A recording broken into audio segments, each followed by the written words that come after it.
What is the most overrated video game of all time? At this point, Pokemon. Ever since it got to 3D, it's gone downhill in terms of gameplay quality. I'm not going to argue about Pokemon designs because my issue is how they never got their Super Mario Odyssey or Breath of the Wild. Even the Mega Evolutions are fine, but they keep adding and changing gimmick mechanics to the point it feels like Yu-Gi-Oh!, where every entry has to add their own mechanic, and it makes the overarching game a cluster of rules and modifiers. They milk nostalgia so hard like Sword and Shield. So many Gigamax evolutions, special versions of Dynamax, one on new Pokemon, but most were Gen 1 Pokemon. No other company do I see so shielded from their lack of quality and innovation. We even had a taste of an improved gameplay formula in Arceus and us researching Pokemon. We use It's a Kids game as an excuse to make crap when kids deserve good, if not better games than us, cause they don't have the knowledge to know it's crap. I gotta wholeheartedly agree with this. Not the part about Pokemon being generally crap, just that I do think Pokemon as a franchise is shielded far too much for what people get. I mean, it's one of the most goddamn successful franchises in the entire world, and the games are fine, but that's just it. They're fine. I think Scarlet and Violet did look crap, though. Like, for me personally, X and Y was the last Pokemon game that I actually bought, and then I borrowed Sword or Shield, I can't remember which one, and it was fine, but I really do expect better from one of the most successful franchises in the entire world. Probably the most successful franchise in the world. I'm gonna stick my neck out and say The Last of Us is a cool story to experience once, but as a video game, it's not some 10 out of 10 mind-blowing experience, and people got way too fanatical about it. I personally really enjoyed The Last of Us. I played through it multiple times. I even did a run where I refused to use guns where the game did not force me to. It's a solid game, but it's also one of those games that basically went, oh, a man can only be interesting and deep and philosophical and sad and vulnerable if he has a child around. Like, you know what put me off 2018 God of War? When, oh, Kratos has a son now, and now he's an interesting character. Kratos was already interesting, you cowards. There were already several segments in multiple games that showed the depth of his anguish at the loss of his family and his vulnerability, which he channels through unyielding violence. Far Cry. The first 3 were ahead of the game, but everything since is just copy and pasted. You mean like everything else that Ubisoft make? Oh, I went there. I actually don't really play Far Cry. I've only played Far Cry Primal on the Wii. I actually have Far Cry 2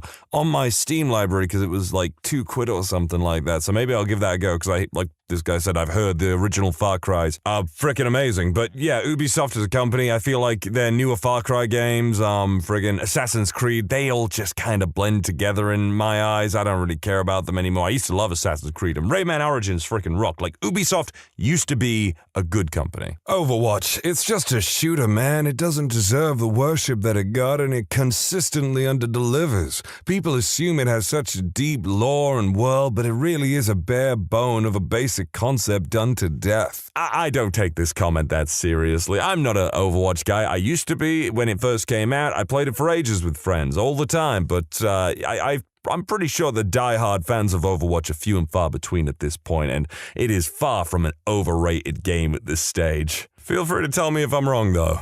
Might be a controversial take, but The Elder Scrolls V Skyrim. I love it and hate it at the same time. I love the potential, but hate the execution. I love the lore around it, but hate how the game shows barely any of it. I love the world, but hate how empty it is. I love the characters, if they had any character at all. I love and hate it with a passion. I never actually finished The Elder Scrolls V Skyrim, but, I think it's a case with open-world games where it's very easy to lose steam in them. It was just okay, in my opinion. Not like, it was pretty groundbreaking, I guess, for 2011. God, that's old now. But personally, I was like just getting super into Monster Hunter at that stage in my life. World of Warcraft. The lengths people will go through to try and keep that game playable is astounding. Combat just feels so clunky and repetitive.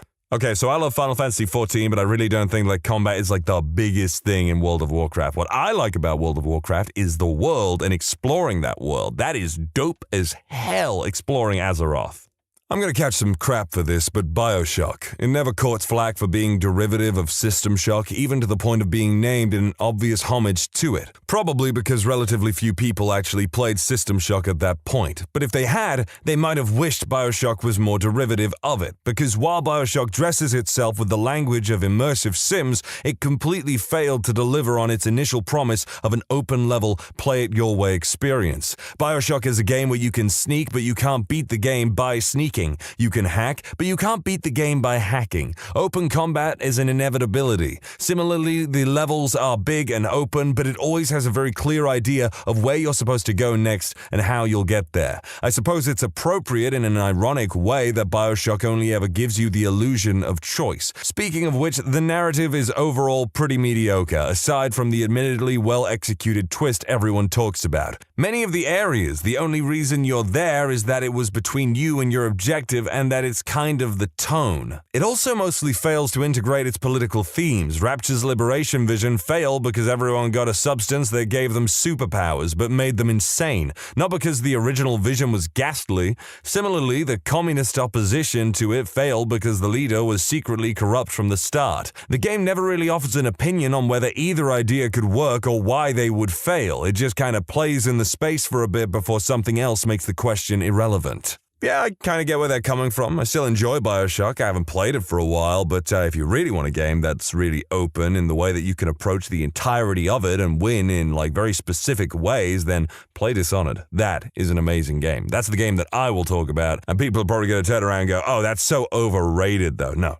It's a perfect game, actually.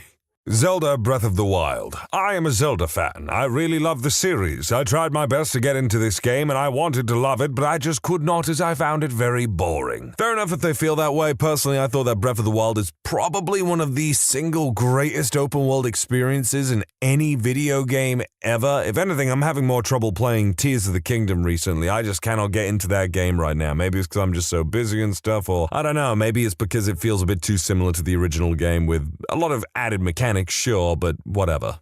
Listen, it's still good, but in no universe should Ocarina of Time win a best game of all time competition. And yet, I think I disagree with that. I actually think the design philosophy in Ocarina of Time is super good. Z-targeting is still used to this day in many games, although obviously it's not called Z-targeting anymore, it's just lock-on. I don't know, I feel like you could probably take a lot of third-person action games and be like, oh yeah, this kind of originated from Ocarina of Time in this way, you know? I mean, for God's sake, Dark Souls, Elden Ring and all that, it's basically just Ocarina of Time, really, when you get down to gameplay, but it's all polished and smooth and amazing. So personally, I gotta disagree with that. I think Ocarina of Time frickin' rocks, actually. And I ain't even talking from a place of nostalgia. I played that game for the first time all the way through on the 3DS. Controversial opinion, the Dark Souls franchise. I think most of its difficulty is artificially created by clunky controls and a deliberate vagueness about how to tackle enemies. The people who love this game will say these are exactly the things that make it so great and I just need to get good scrub. Opinions differ and that's fine, but for me it feels like a disingenuous way to make things more difficult. I couldn't disagree with this person more. In my opinion, Dark Souls and Bloodborne, Elden Ring, and Dark Souls 3, but not Dark Souls 2, use a lot of context and logic in the way that they do level design and enemy placement.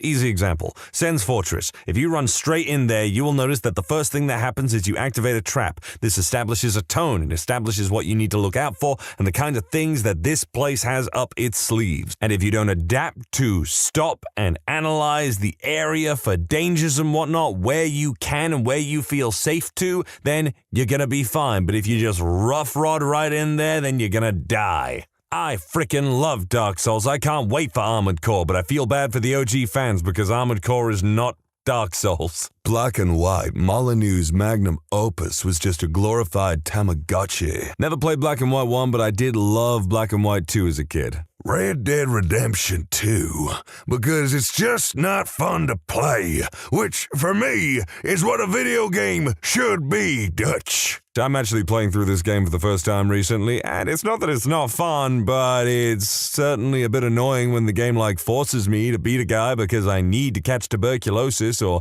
the 2-hour intro and stuff. Still a good game, but I agree, it is definitely overrated. Honestly, Final Fantasy VII is extremely overrated. The story isn't that interesting, and the majority of other elements remain the same from previous entries. In my opinion, it only became so popular because it was the first disc-based Final Fantasy game and launched on the PS1 during its amazing sales point. Just about everyone had a PS1. Most of the ads for FF7 were promoting multiple discs, CG cutscenes, advanced graphics, and so on. FF7 released at the right time and at the right place, but it is by far one of the weaker entries. Oh, I shouldn't have chosen this topic. I want to talk about these things so much. But I disagree. I think the original Final Fantasy VII is actually really freaking special. If we're talking about the remake, I don't think it's crap by any means, but I really don't like the changes they made to the remake. I'll leave it there because I've got a job to do, but god damn it, does it pain me not to talk about this in more detail. The Call of Duty franchise, literally the same game every single time. I may have said it earlier, but I don't like military shooters, unless they have, like, I don't know, a gimmick to them like Titanfall 2 or something, but I actually don't think every Call of Duty game is exactly the same. If you go back far enough and then go to where we are now, there have been major changes to the game. Maybe now, more recently, the games are probably being more and more similar, but, like, I don't even see them get released as frequently as they used to be. Death Stranding. Correct me if I'm wrong, but I'm pretty sure upon release, the game actually did not sell that well, at least not in Hideo Kojima's eyes. I heard he had a bit of a fit that people didn't really get the game and that he's an auteur and he's ahead of his time, which I like Hideo Kojima, but I think Hideo Kojima, overall, kind of overrated, actually. Especially since he's been, like, you know, rubbing elbows with, like, Hollywood actors and directors and stuff and just shoving them haphazardly into his video games. As much as it pains me to say it, I think Minecraft is pretty overrated. Perhaps not the most of all time, but nonetheless so. I have quite a few friends who absolutely refuse to play anything other than Minecraft, just because they are so convinced that it is the best video game of all time, and all others are trash. I definitely don't agree with that, but that isn't the only reason I think it is overrated. Honestly, Minecraft has lost a lot of its charm over the years. The gameplay is simple and not extremely engaging. The only reason I use it today is for creative builds. Also, it was never and still isn't worth $30 goddamn dollars. I actually haven't played Minecraft since it initially came out. My brother got like the beta for it. The Binding of Isaac. Meh. It alright. The Binding of Isaac is super good. I love the way that items pile onto each other to make cool mixtures, but I actually prefer one of the creators' earlier games called Gish. Hogwarts Legacy. Yeah, I think that major attempt at boycotting that game just ended up having the reverse effect that people wanted. Red Dead Redemption 2. I have never played a game that someone went to such effort to build a massive, well-engineered and detailed wilderness, only to fill it with so little that it brought me nearly to tears with boredom. But so many people rave about this game, and I will never understand it. Like I said, I've been playing it recently, and I do think it's a good game, but I think this is just the problem with massive open-world games. There is very little that they can do to fill these worlds in a satisfying way that isn't better done than a small, concentrated world where you can absolutely stuff it to the brim with good, solid content. That can then feed into level design, theming for the area, etc. I'm not going to go into this anymore. Shadow of the Colossus. Apart from visuals, the game was a chore to play. You know, I actually prefer Eco a little more than Shadow of the Colossus, but Shadow of the Colossus to me is more like an experience. Like, there's no other game like it. God of War Ragnarok. I'm sorry, but it just didn't do it for me. Completely underwhelming. Felt more like a mountain climbing simulator than anything. And Kratos literally only kills one frickin' god the entire gameplay. WTF. I get he's changing in a different person, but really, the ghost of Sparta needs help to fight Odin's old female dog butt. And sure, he beats Thor the second fight, but he forgives Thor and doesn't want to hurt him, despite Thor trying to kill his son earlier. Instead of God of War, I got God of holding hands and licking buttholes. Little bit extreme at the end there, but no, I get where he's coming from. I still stand by that. People try to say that these new games have more depth than the original ones, but I think it's just people didn't really pay attention to the old games. I have no idea if this was considered good, and I've never played a Kojima game, but Death Stranding. I have never experienced a piece of media so far up its own butt. Like 6 minutes of gameplay in the first 2 hours of the game, the biggest challenge in that time was walking in a straight line, utterly confusing menus, the wild swings between characters staring at nothing and explaining nothing, and ham-fisted exposition, a riveting chase scene except the land is shrouded in fog and the monsters are invisible, a soulless world with like 5 people in it, 2 of which have dead or die in their name, who constantly introduce themselves like they aren't the only people we've ever met, and freedom of camera movement during the interminable cutscenes. If you're going to just make a movie, at least give us cinematography. I swear I only played as long as I did because I couldn't believe the game would continue to be so bad. I'm convinced it's End of Evangelion the game, a double middle finger to his fans who will buy anything of his, so he made a pile of nonsense to watch their mental gymnastics explain why the game is secretly genius. The only reason I might be bringing up some games twice is because people are actually explaining why they didn't like it, and I've never played this game, and that's all I really have to say about it. I played every Borderlands game from start to finish and I hated them. I kept assuming they would suddenly get better and I would understand why people loved them. Nope. I admittedly find the writing of Borderlands 3, which was the latest one that I played recently, abysmal, but I think the games have merits. The shooting's fun, the random gun loot is cool, and yeah, they're okay. Hollow Knight. I get it, Metroidvanias aren't for everyone, it's easy to get lost in it, even with the map to some degree, but god damn it, may the power of Christ compel you! Gears of War, Monster Hunter, Final Fantasy. I don't get why these IPs are so popular. Popularize the third-person cover-based shooter, tracking monsters, fighting monsters, building new weapons to fight more monsters out of the monsters that you previously thought is awesome. One of the first video game IPs to tell an engaging and ambitious narrative. First-person shooters. It doesn't matter what the name is, it's all the goddamn same thing, repackaged over and over and over again. Clearly you don't play enough first-person shooters because they do in fact vary wildly. I absolutely love Hunt Showdown because it's a lot more methodical and slow-paced. I don't feel like I can just die the instant I get ambushed a lot of the time because the guns aren't automatic and whatnot. That's just one example of a first-person shooter I like though. Heavy Rain. I know people crap on it now, but it did very well when it first came out. Same with Beyond Two Souls and Detroit Become Human. David Cage is a funny one. I've not played a single one of his games. I can see that he tries to push the envelope a little bit in his own way, but I kind of put him in the same category as Telltale games, where they're games that I will simply watch someone else play. Cuphead. I never understood the appeal of it.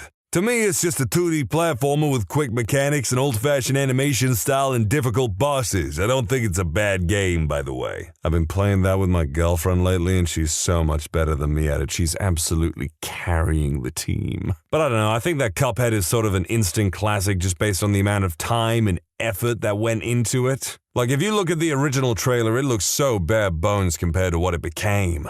Horizon Zero Dawn. I was excited to play this game when it first came out, and honestly I found it tedious and a bit basic and bland. I'd have preferred it to be a linear game as opposed to open world because there isn't enough in the world for it to be that enjoyable. I think that's just it in the end. Open world games are overrated. We need to return to smaller, more directed and concentrated areas in games where, like I said earlier, you can concentrate on theming, you can base level design and missions around it. But most of all, I think it's a big part that people do not like about open world games. You can make traversal of the world more engaging. Any battle royale. It was cool at first, then the novelty of it wore off years ago. It is literally a running simulator, and the design of the mode itself promotes people to play like absolute rats and hide in buildings the whole entire frickin' match. Absolute dog crap, trash piece of crap genre that I can't wait to see die so I can wee on its grave. Not sure if I go that far about my feelings of the genre, but I thought it was cool when they made a JoJo's Bizarre Adventure Battle Royale game, and then I looked at it and it looked kinda crap. Dare I say, Assassin's Creed is a walking simulator with occasional action and stealth tactics. Yeah, I dropped off Assassin's Creed after Brotherhood, admittedly, mostly because I wanted to play the multiplayer, which I still think is actually a really cool multiplayer mode. Ghost of Tsushima. Game was okay, but it was overhyped in my opinion. I actually think Ghost of Tsushima got absolutely robbed for Game of the Year in 2020. Like, Hades was good, but it was in early access for freaking ages. Like, I know it was the official time where it was finished and everything, but I don't think it even deserved to be there because it was in early access for so long. Honestly, I kind of think the only reason The Last of Us 2 actually won Game of the Year in 2020 is because it met all the ESG regulations. PT. Whenever there is talk about horror games, lots of people talk about it as if it is the pinnacle of horror games. Hell, it was a demo of an eventually shelved product. Yo, I don't care what you say. That game was scary as a mother. I literally dropped my controls screaming into my full English dinner while playing it with a friend. But it was also quite maddening to figure out how to proceed in that game. In my opinion, probably GoldenEye. I was playing PC games at the time. Quake, Team Fortress was already out, and my expectations were built up by people who hadn't played an FPS before. Same type of thing happened when Halo released on Xbox, and people acted like it was the first game with LAN play. Had trouble deciding between GoldenEye and Halo, but I at least had some fun with Halo games. GoldenEye always felt like a clumsy attempt to me. I have never had a good time playing GoldenEye, so I agree. When you subscribe, make sure to hit the bell to turn on notifications. Put the playlist on in the background to finish listening to all the stories. And if you like Am I the Genius, give Am I the Jerk a shot. Linked in the description below.